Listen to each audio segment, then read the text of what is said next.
Hello friends, welcome to Rama செம்மி kitchen. இன்றைக்கி நம்ம என்ன பார்க்க போகிறோன்னா, உடனடியாக ஒரு சைட் டிஷ் தான் பார்க்க போகிறோம். ஒரு கெஸ்ட் வந்துட்டாங்க, இல்லை வீட்டிலே எதுவுமே திங்ஸ் காய்கறி எதுவும் இல்லை அப்படின்னா நம்ம சப்பாத்திக்கு ஒரு சைட் டிஷ் தேவைன்னா கண்டிப்பாக மிஸ் பண்ணாமல் இந்த வீடியோ பாருங்கள். ஒரு 10லேருந்து 15 நிமிஷத்துக்குள்ளே இந்த சைட் டிஷ் பண்ணிடலாம். அதே சமயம் ரொம்ப டேஸ்டியாகவும் இருக்கும். உருளைக்கிழங்க நான் வந்து வேக வச்சு எடுத்து வச்சுருக்கேன். இப்போ கடாயில் 2 டேபிள் ஸ்பூன் அளவுக்கு எண்ணெய் விட்டுருக்கேன். அதில் நம்ம பிரியாணி ஹோல் மசாலாவை தாளிச்சிடலாம்.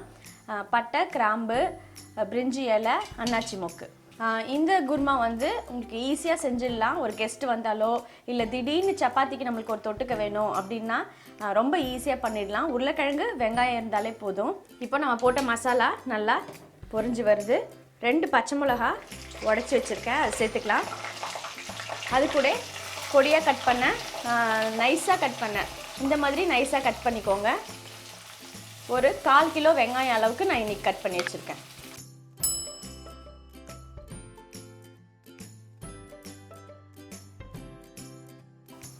இப்போ வெங்காயம் பாருங்கள், இந்த அளவுக்கு சாஃப்டாக வதங்கணும். இப்போ இதில் நம்ம தக்காளி சேர்த்துக்கலாம். தக்காளி ஒரு மீடியம் சைஸ் 2 தக்காளி நான் சேர்த்துருக்கேன். இப்போ தக்காளி சேர்த்ததுக்கப்புறம் தேவையான மசாலா எல்லாமே சேர்த்துடலாம். நான் 2 பச்சை மிளகா சேர்த்துருக்கேன். 1 ஸ்பூன் மிளகாய் தூள், மஞ்சத்தூள் 1/4 டீஸ்பூன், சீரகத்தூள் 1 டீஸ்பூன், தனியா பொடி 1 டீஸ்பூன் எல்லாத்தையும் சேர்த்துட்டு நல்லா வதக்கிக்கலாம். இதுக்கு தேவையான அளவுக்கு உப்பு சேர்த்துக்கலாம். உங்களுக்கு கொஞ்சம் காரம் அதிகமாக வேணும்னா கொஞ்சம் மிளகாய் தூள் இன்னும் கொஞ்சம் கூட சேர்த்துக்கோங்க. மசாலா, தக்காளி எல்லாமே எண்ணெயில் ஒரு 2 நிமிஷம் நல்லா வதங்கட்டும். இப்போ நம்ம போட்ட மசாலா, தக்காளி எல்லாமே நல்லா வதங்கி எடுத்து பாருங்கள். தக்காளி எவ்வளோ நல்லா குழஞ்சிருக்கு.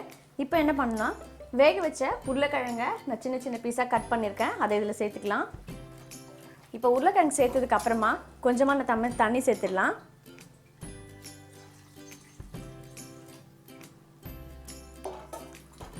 தண்ணி சேர்த்துட்டு இன்னும் நல்லா கலந்துருங்க.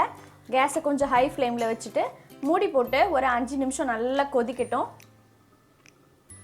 இப்போ வந்து நம்மளோட குருமா கொதிச்சிட்ருக்கு.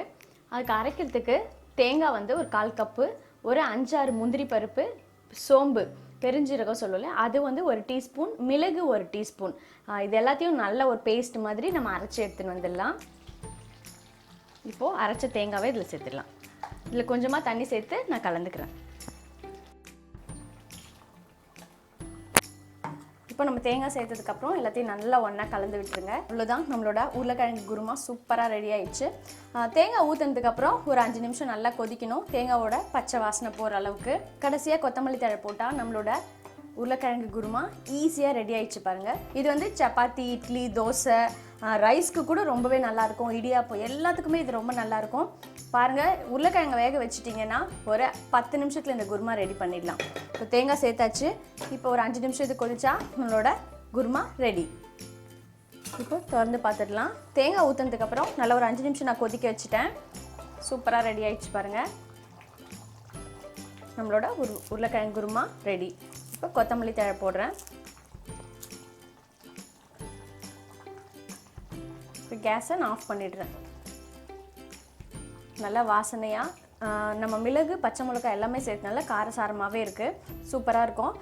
கண்டிப்பாக இதை மிஸ் பண்ணாமல் உங்கள் சப்பாத்திக்கு இன்றைக்கி நைட்டே இதை செஞ்சு பாருங்கள். எல்லாருமே சூப்பராக இருக்குன்னு உங்களை பாராட்டுவாங்க. ட்ரை பண்ணி பார்த்துட்டு உங்கள் லைக்ஸ் அண்ட் கமெண்ட்ஸ் அனுப்புங்க. மறக்காமல் நம்மளோட ரமா செம்மி கிச்சன் சேனலை சப்ஸ்கிரைப் பண்ணிக்கோங்க.